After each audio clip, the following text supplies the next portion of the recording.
Hello everyone, welcome to dream classes. And आज का जो वीडियो है वो काफ़ी इम्पॉर्टेंट वीडियो है आपके बोर्ड एग्ज़ाम के लिए। तो इस वीडियो को आप बिल्कुल स्किप मत कीजिएगा और इसे स्टार्टिंग टू एंड तक देखिएगा, क्योंकि आज का जो वीडियो है वो काफ़ी हेल्पफुल साबित होने वाला है आपके बोर्ड एग्ज़ाम के लिए।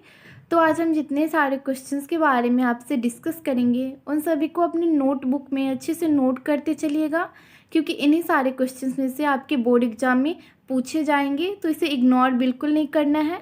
और ये क्लास 12th केमिस्ट्री का वीडियो है और हम top 25 most important subjective questions के बारे में डिस्कस करेंगे इस वीडियो में।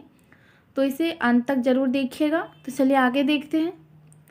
देन क्वेश्चन नंबर फर्स्ट है, फ्रैंकल दोष एवं शॉर्ट की दोष में अंतर स्पष्ट करें। फ्रैंकल दोष एवं शॉर्ट की दोष में अंतर स्पष्ट करें। काफ़ी इम्पोर्टेंट क्वेश्चन है ये।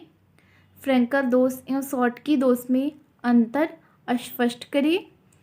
इसे आप जल्दी से नोट कर लीजिए और इसका आंसर लेके आप अच्छे से याद कर लीजिए। काफ़ी इम्पोर्टेंट क्वेश्चन है ये।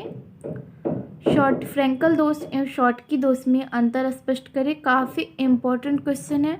देन नेक्स्ट है क्वेश्चन नंबर सेकंड है, शून्य कोटि की अभिक्रिया क्या है। शून्य कोटि की अभिक्रिया क्या है, ये भी काफ़ी इम्पोर्टेंट क्वेश्चन है और ये आपको पढ़ाया जा चुका है। आप अच्छे से लिख लीजिएगा, ठीक है। शून्य कोटि की अभिक्रिया क्या है, आप जल्दी से इसका आंसर इसको नोट कर लीजिए और इसका आंसर लेके आप अच्छे से याद कर लीजिएगा। शून्य कोटि की अभिक्रिया क्या है, काफ़ी इम्पोर्टेंट क्वेश्चन है ये। नेक्स्ट है क्वेश्चन नंबर थर्ड है, अर्धपारगम्य झिल्ली क्या है। अर्धपारगम्य झिल्ली क्या है, ये भी काफ़ी इम्पोर्टेंट है और इस तरह के क्वेश्चंस एग्जाम में बार बार पूछे जाते हैं और इस बार भी आ सकते हैं। तो इसे इग्नोर नहीं करना है। इसे आप अच्छे से नोट कर लीजिए अपने नोटबुक में और इसका आंसर लिख के आप अच्छे से रट लीजिए, ताकि एग्जाम में आए तो आप आसानी से इसका आंसर दे सके। अर्धपारगम्य झिल्ली क्या है, काफ़ी इम्पोर्टेंट क्वेश्चन है। आप जल्दी से इसे नोट कीजिए, फिर हम आगे देखेंगे। अर्धपारगम्य झिल्ली क्या है। देन नेक्स्ट है क्वेश्चन नंबर 4 है, नरनस्ट समीकरण क्या है। ये भी काफ़ी इम्पोर्टेंट क्वेश्चन है। नरनस्ट समीकरण क्या है, और ये सभी क्वेश्चंस आपको पढ़ाए जा चुके हैं। तो आप जल्दी से इसको नोट कर लीजिए और इसका आंसर लेके आप अच्छे से याद कर लीजिएगा। नरनस्ट समीकरण क्या है, काफ़ी इम्पोर्टेंट क्वेश्चन है ये। नरनस्ट समीकरण क्या है, आप जल्दी से नोट कीजिए, फिर हम आगे देखेंगे। नरनस्ट समीकरण क्या है। देन नेक्स्ट क्वेश्चन है, क्वेश्चन नंबर 5 है, रासायनिक अधिशोषक क्या है। रासायनिक अधिशोषक क्या है, और ये सारे क्वेश्चंस बहुत ही इम्पोर्टेंट है, तो आप इन सभी को नोट कीजिएगा। रासायनिक अधिशोषक क्या है, इसे जल्दी से नोट कीजिए, फिर हम आगे देखेंगे। रासायनिक अधिशोषक क्या है, काफ़ी इम्पोर्टेंट क्वेश्चन है। रासायनिक अधिशोषक क्या है, जल्दी से नोट कीजिए इसको। रासायनिक अधिशोषक क्या है।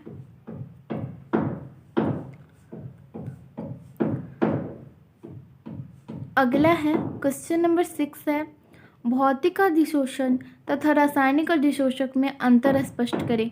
ये भी काफ़ी इम्पोर्टेंट है और इस तरह के क्वेश्चंस एग्जाम में बार बार पूछे जाते हैं, तो इसे भी आप अच्छे से नोट कर लीजिए और इसे याद कर लीजिएगा। भौतिक अधिशोषण तथा रासायनिक अधिशोषण में अंतर स्पष्ट करें, काफ़ी इम्पोर्टेंट क्वेश्चन है। अगर आपको इसका डेफिनेशन पता हो तो आप इनके बीच का अंतर लिख सकते हैं। अगर आपको अंतर पता हो तो इसका डेफिनेशन लिख सकते हैं, ठीक है। दोनों में से आप एक याद कर लीजिए तो आप आसानी से इसका आंसर दे सकेंगे। काफ़ी इम्पोर्टेंट है ये। भौतिक अधिशोषण तथा रासायनिक अधिशोषण में अंतर स्पष्ट करें। नेक्स्ट है क्वेश्चन नंबर 7 है, ब्राउनी गति क्या है। ब्राउनी गति क्या है, ये भी काफ़ी इम्पोर्टेंट है, तो इसे भी आप अच्छे से नोट कर लीजिए, फिर इसे याद कर लीजिएगा। ब्राउनी गति क्या है, काफ़ी इम्पोर्टेंट क्वेश्चन है ये। सारे ही इम्पोर्टेंट है, ठीक है। ब्राउनी गति क्या है, और ज़्यादा भी नहीं है, 25 क्वेश्चन है, ठीक है। केमिस्ट्री के बस 25 क्वेश्चन आपको याद रखना है। इन्हीं क्वेश्चंस में से आपके बोर्ड एग्जाम में आएंगे, तो इसे ज़रूर याद रखिएगा और इसे अच्छे से रट लीजिए ताकि आप भूल ना सके और एग्ज़ाम में आए तो आप आसानी से लिख सकें। अगला है क्वेश्चन नंबर 8 है, टिंडल प्रभाव क्या है। टिंडल प्रभाव क्या है, ये भी काफ़ी इम्पॉर्टेंट है, तो इसे भी आप अच्छे से नोट कर लीजिए और इसका आंसर लिख के याद कर लीजिएगा। टिंडल प्रभाव क्या है, इसका आंसर आपको टेलीग्राम पे या फिर ड्रीम क्लासेस के लर्निंग ऐप पे मिल जाएगा। जिसने नोट्स परचेज किया है उनको इसका आंसर उसी में मिल जाएगा, वरना आपको टेलीग्राम पे इसका आंसर मिल जाएगा। टिंडल प्रभाव क्या है, ये भी काफ़ी इम्पॉर्टेंट है, तो इसे भी आप जल्दी से नोट कीजिए और इसका आंसर लिख के याद कर लीजिएगा। नेक्स्ट है क्वेश्चन नंबर 9 है, निस्थापन को परिभाषित करें। निस्थापन को परिभाषित करें, काफ़ी इम्पॉर्टेंट क्वेश्चन है ये। निस्थापन को परिभाषित करें, इसका भी आंसर आप लिख के याद कर लीजिएगा, काफ़ी इम्पॉर्टेंट क्वेश्चन है ये। निस्थापन को परिभाषित करें, इसका भी आंसर आपको ड्रीम क्लासेस के लर्निंग ऐप पे यानी आपको नोट्स में मिल जाएंगे, अगर आपने नोट्स खरीद रखा है तो। अगला है क्वेश्चन नंबर 10 है, संक्रियन ऊर्जा क्या है। संक्रियन ऊर्जा क्या है, संक्रियन ऊर्जा क्या है, ये भी काफ़ी इम्पॉर्टेंट है।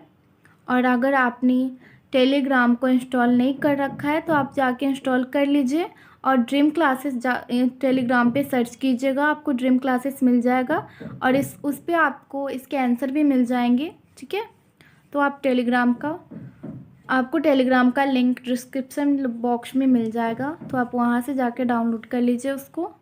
संक्रियन ऊर्जा क्या है, क्वेश्चन नंबर 10 है, संक्रियन ऊर्जा क्या है, काफ़ी इम्पोर्टेंट क्वेश्चन है। अगला है क्वेश्चन नंबर 11 है, कार्बोहाइड्रेट क्या है।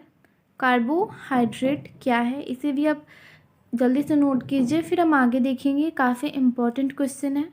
कार्बोहाइड्रेट क्या है, इसका आंसर आपको टेलीग्राम पे मिल जाएगा या फिर नोट्स में इसका आंसर मिल जाएगा, वहीं से आप देखकर लिखकर और इसे याद कर लीजिएगा अच्छे से।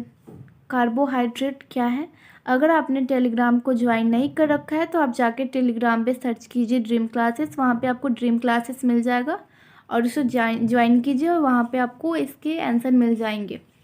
अगला है क्वेश्चन नंबर 12 है, एंजाइम क्या है। एंजाइम क्या है, ये भी काफ़ी इम्पॉर्टेंट क्वेश्चन है, इसको भी आप अच्छे से नोट कर लीजिए और इसका आंसर लिख के याद कर लीजिएगा, काफ़ी इम्पॉर्टेंट क्वेश्चन है।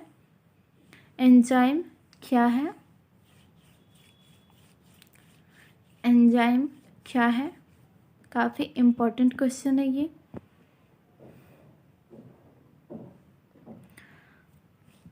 फिर हम आगे देखेंगे, जल्दी से नोट कीजिए इसको। अगला है क्वेश्चन नंबर 13 है, विशिष्ट प्रतिरोध तथा प्रतिरोधकता में अंतर स्पष्ट करें। विशिष्ट प्रतिरोध या प्रतिरोधकता में अंतर स्पष्ट करें, ये भी काफ़ी इम्पॉर्टेंट क्वेश्चन है, इसे भी आप नोट कर लीजिए और इसका आंसर लिख के याद कर लीजिएगा। इसका भी आंसर आपको टेलीग्राम पे मिल जाएगा, तो आप टेलीग्राम को जाके ज्वाइन कीजिए, वहीं पे आपको इसका आंसर मिल जाएगा। अगर आपको टेलीग्राम पे नहीं पता है तो आप जाके ड्रीम क्लासेस सर्च कीजिएगा, वहीं पे आपको इसका आंसर मिल जाएगा। विशिष्ट प्रतिरोध या प्रतिरोधकता में अंतर स्पष्ट करिए। नेक्स्ट है क्वेश्चन नंबर 14 है, डीएनए और आरडीएनए में अंतर स्पष्ट करें। डीएनए और आरडीएनए में अंतर स्पष्ट करिए, ये भी काफ़ी इम्पॉर्टेंट है और इस तरह के क्वेश्चंस तो एग्ज़ाम में बार बार पूछे जाते हैं, तो ये भी एग्ज़ाम में आ सकता है, तो इसको इग्नोर बिल्कुल नहीं कीजिएगा और इसे अच्छे से नोट कर लीजिए अपनी नोटबुक में और इसका आंसर लिख के याद कर लीजिए। ठीक है, डीएनए और आरडीएनए में अंतर स्पष्ट करिए। अगला है क्वेश्चन नंबर 15 है, वर्ज्य विक्रिया क्या है। क्वेश्चन नंबर 15 है, वर्ज्य विक्रिया क्या है, ये भी काफ़ी इम्पॉर्टेंट है और जैसा कि मैंने बोला कि आपको टेलीग्राम पे इसका आंसर मिल जाएगा, तो आप जल्दी से जाकर टेलीग्राम को ज्वाइन कीजिए, वहाँ पे आप ड्रीम क्लासेस जाके सर्च कीजिए, वहाँ पे आपको इसका आंसर मिल जाएगा ड्रीम क्लासेस पे। वर्ज्य विक्रिया क्या है, ये भी काफ़ी इम्पॉर्टेंट क्वेश्चन है, इसे भी आप जल्दी से नोट कर लीजिए और इसका आंसर लिख कर याद कर लीजिएगा। नेक्स्ट है क्वेश्चन नंबर 16 है, वास्तविक क्लोराइड तथा निलंबन में अंतर स्पष्ट करें। वास्तविक क्लोराइड तथा निलंबन में अंतर स्पष्ट करें। काफ़ी इम्पॉर्टेंट क्वेश्चन है, तो आप इसे जल्दी से नोट कर लीजिए और इसका आंसर देख के लिख कर और अच्छे से याद कर लीजिएगा, ताकि एग्जाम में आए तो आप अच्छे से लिख सके इसका आंसर। वास्तविक क्लोराइड तथा निलंबन में अंतर स्पष्ट करें। काफ़ी इम्पॉर्टेंट क्वेश्चन है ये, और इसका भी आंसर आपको टेलीग्राम या फिर नोट्स में मिल जाएंगे, तो आप वहाँ से आप ढूंढ के लिख लीजिएगा इसका आंसर। वास्तविक क्लोराइड तथा निलंबन में अंतर स्पष्ट करें। नेक्स्ट है क्वेश्चन नंबर 17 है, विद्युत अपघटनीशैल को परिभाषित करें। विद्युत अपघटनीशैल को परिभाषित करें। काफ़ी इम्पॉर्टेंट क्वेश्चन है ये, और बार बार एग्जाम में इस तरह के क्वेश्चंस पूछे जाते हैं, और इस बार भी एग्जाम में इसी तरह के क्वेश्चंस पूछे जाएंगे, तो आप इसे अच्छे से नोट कर लीजिए और इसे याद कर लीजिएगा। विद्युत अपघटनीशैल को परिभाषित करें, जल्दी से नोट कीजिए, फिर हम आगे देखते हैं। विद्युत अपघटनीशैल को परिभाषित करें। द नेक्स्ट है क्वेश्चन नंबर 18 है, लवण सेतु क्या है। लवण सेतु क्या है और इसके कार्यों को लिखें। लवण सेतु क्या है और इसके कार्यों को लिखें। काफ़ी इम्पोर्टेंट है, ये पहले भी हो चुका है, ठीक है। लवण सेतु क्या है और इसके कार्यों को लिखें। काफ़ी इम्पोर्टेंट है, इसे जल्दी से नोट कर लीजिए और इसका आंसर लिखकर याद कर लीजिएगा। लवण सेतु क्या है और इसके कार्यों को लिखें। देन नेक्स्ट है क्वेश्चन नंबर 19 है, पराशरण दाब को परिभाषित करें।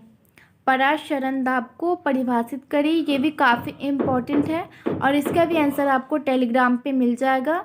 अगर आपको नहीं पता है तो आप प्ले स्टोर से टेलीग्राम को इंस्टॉल कर सकते हैं, और उस पर जाके आप ड्रीम क्लासेस सर्च कीजिएगा, वहाँ पे आपको ड्रीम क्लासेस मिल जाएगा। ड्रीम क्लासेस के जाकर ज्वाइन कीजिए, और वहाँ आपको इन सब के आंसर मिल जाएंगे, या फिर अगर आपने नोट्स परचेज कर रखा है तो उसमें इसका आंसर मिल जाएगा। पराशरण दाब को परिभाषित करें, जल्दी से नोट कीजिए, फिर हम आगे देखेंगे। देन नेक्स्ट है क्वेश्चन नंबर 20 है, राउल्ट का नियम क्या है। राउल्ट का नियम क्या है, ये भी बार बार एग्जाम में पूछे जाते हैं, इसको भी आप अच्छे से नोट कर लीजिए। राउल्ट का नियम क्या है। राउल्ट का नियम क्या है, काफ़ी इम्पोर्टेंट क्वेश्चन है ये। राउल्ट का नियम क्या है।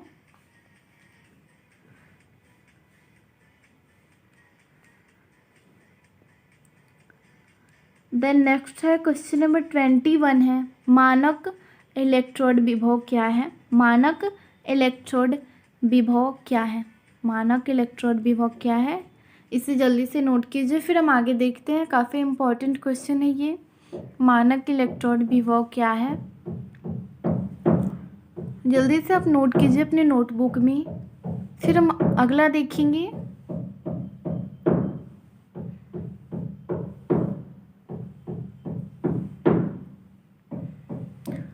देन नेक्स्ट क्वेश्चन है क्वेश्चन नंबर 22 है, डोपिंग क्या है। ठीक है, डोपिंग क्या है, ये भी काफ़ी इम्पोर्टेंट क्वेश्चन है, ये भी एग्ज़ाम में पूछे जा सकते हैं, तो ठीक है, तो आप इसे अच्छे से नोट कर लीजिए और इसका आंसर लिख के याद कर लीजिएगा। और जहाँ मैंने बोला वहाँ पे आपको इसके आंसर मिल जाएंगे, तो वहाँ से आप इसका आंसर लिख सकते हैं और इसे याद कर लीजिएगा। डोपिंग क्या है, काफ़ी इम्पोर्टेंट क्वेश्चन है, जल्दी से नोट कीजिए। देन नेक्स्ट है क्वेश्चन नंबर 23 है, आदर्श विलयन को परिभाषित करें। आदर्श विलयन को परिभाषित करें, काफ़ी इम्पोर्टेंट क्वेश्चन है ये, और इस तरह की क्वेश्चंस तो एग्ज़ाम में बहुत बार पूछे जा चुके हैं और इस बार भी आएंगे ही, तो इसे भी आप अच्छे से नोट कर लीजिए और इसका आंसर लिखकर अच्छे से रट लीजिए, ताकि एग्ज़ाम में आए तो आप आसानी से इसका आंसर दे सकें। ठीक है, आदर्श विलयन क्या है। देन नेक्स्ट क्वेश्चन है, अधिशोषण क्या है। अधिशोषण क्या है। क्वेश्चन नंबर 24 है अधिशोषण क्या है। ये भी काफ़ी इम्पॉर्टेंट क्वेश्चन है, तो आप इसे अच्छे से नोट करके और इसका आंसर लिख के इसको याद कर लीजिए। अधिशोषण क्या है, काफ़ी इम्पॉर्टेंट क्वेश्चन है, जल्दी से आप नोट कीजिए इसको। अधिशोषण क्या है, काफ़ी इम्पॉर्टेंट क्वेश्चन है ये। तो चलिए आगे देखते हैं।